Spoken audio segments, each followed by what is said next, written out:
Selamat siang, perkenalkan saya Yolanda Evelina Agustina Manalu. Hari ini akan mempresentasikan tentang pajak penghasilan.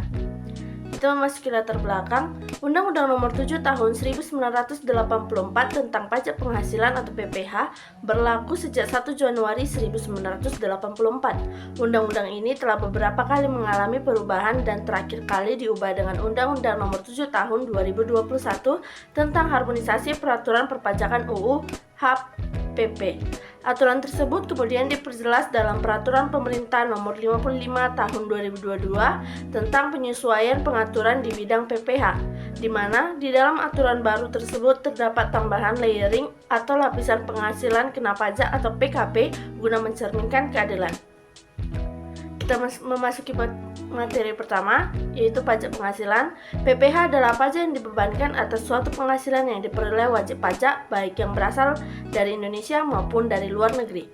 Dasar hukum PPh adalah Undang-Undang Nomor 7 Tahun 1983 tentang pajak penghasilan. UU ini mengalami 4 kali perubahan, yakni yang pertama, Undang-Undang Nomor 7 Tahun 1991 tentang perubahan atas UU Nomor 7 Tahun 1983 tentang pajak penghasilan. Yang kedua, Undang-Undang Nomor 10 Tahun 1994 tentang perubahan kedua Undang-Undang Nomor 7 Tahun 1983 tentang pajak penghasilan. Yang ketiga, Undang-Undang Nomor 17 Tahun 2000 tentang perubahan ketiga Undang-Undang Nomor 7 Tahun 1983 tentang pajak penghasilan. Dan yang keempat, Undang-Undang Nomor 36 Tahun 2008. Selain itu, pengaturan terbaru tentang pajak penghasilan juga dalam Undang-Undang Cipta Kerja Nomor 11 Tahun 2020 dan melalui Undang-Undang PPh Nomor 7 Tahun 2021 tentang harmonisasi peraturan perpajakan. Pajak penghasilan dibedakan menjadi beberapa kategori, yakni PPh yang dikenakan pada wajib pajak orang pribadi yang terbagi atas pegawai serta bukan pegawai maupun pengusaha. Dan yang kedua, PPh yang dibebankan atas penghasilan wajib pajak badan atau perusahaan hingga objek yang dikenakan PPh itu sendiri. Kita memasuki subjek pajak penghasilan. Subjek PPh adalah orang atau pihak yang bertanggung jawab atas pajak penghasilan yang diterima atau diperoleh dalam tahun pajak maupun bagian tahun pajak. Subjek pajak penghasilan artinya orang yang harus membayar pajak penghasilan dan disebut sebagai wajib pajak. Status sebagai wajib pajak ini ditetapkan dengan cara bersangkutan mendaftarkan diri terlebih dahulu ke kantor pelayanan pajak untuk memperoleh nomor pokok wajib pajak. Pendaftar diri sebagai WP dilakukan di KPP tersebut harus sesuai dengan wilayah domisili yang bersangkutan. Merujuk pada Undang-Undang PPh, subjek pajak penghasilan terbagi menjadi beberapa jenis, diantaranya subjek PPh orang pribadi, subjek PPh warisan yang belum terbagi, subjek PPh badan, dan subjek PPh badan usaha tetap atau BUT. Yang bukan subjek pajak penghasilan antara lain kantor perwakilan negara asing, pejabat-pejabat perwakilan diplomatik dan konsultan, organisasi-organisasi internasional dengan syarat tertentu seperti tidak menjalankan usaha atau kegiatan lain untuk memperoleh penghasilan di Indonesia, dan pejabat-pejabat perwakilan organisasi internasional yang bukan WNI dan tidak menjalankan kegiatan usaha.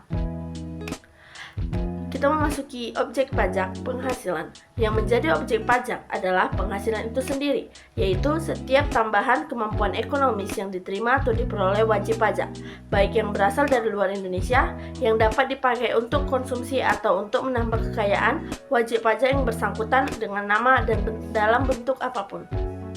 Berikut ini yang bukan merupakan objek pajak penghasilan atau PPh adalah: yang pertama, bantuan atau sumbangan termasuk zakat yang diterima badan amil, zakat yang dibentuk atau disahkan pemerintah. Yang kedua, harta hibahan. Ketiga, warisan. Yang keempat, harta termasuk setoran tunai yang diterima oleh badan sebagai pengganti saham. Dan yang kelima, penggantian atau imbalan sehubungan dengan pekerjaan atau jasa yang diterima atau diperoleh dalam bentuk natural dan atau kenikmatan. Penghasilan sebagai objek pajak. Yang pertama, penggantian atau imbalan berkenaan dengan pekerjaan atau jasa. Yang kedua, hadiah dari undian atau pekerjaan dan penghargaan.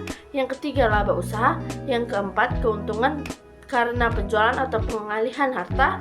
Yang kelima, penerimaan kembali pembayaran pajak. Yang keenam, bunga. Yang ketujuh, dividen. Yang kedelapan, royalti atau imbalan atas penggunaan hak sewa. Yang kesembilan, penerimaan atau perolehan pembayaran berkala.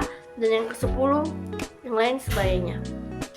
Penghasilan di bawah Penghasilan yang dikenai pajak penghasilan final. Penghasilan di bawah ini dapat dikenai pajak penghasilan final antara lain yang pertama, penghasilan berupa bunga deposito dan tabungan lainnya, bunga obligasi, dan surat utang negara, penghasilan berupa hadiah undian, penghasilan dari transaksi saham dan sekuritas lainnya, transaksi derivatif yang diperdagangkan di bursa dan transaksi penjualan saham, penghasilan dan transaksi pengalihan harta berupa tanah atau bangunan, usaha jasa konstruksi, usaha real estate, dan yang kelima penghasilan tentu lainnya yang diatur dengan atau berdasarkan peraturan pemerintah.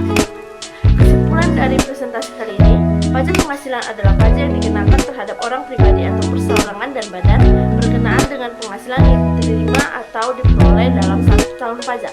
Ditinjau dari segi sejarahnya, pajak sudah ada sejak zaman dahulu kala yang saat itu pemberiannya sukarela dari rakyat kepada rajanya.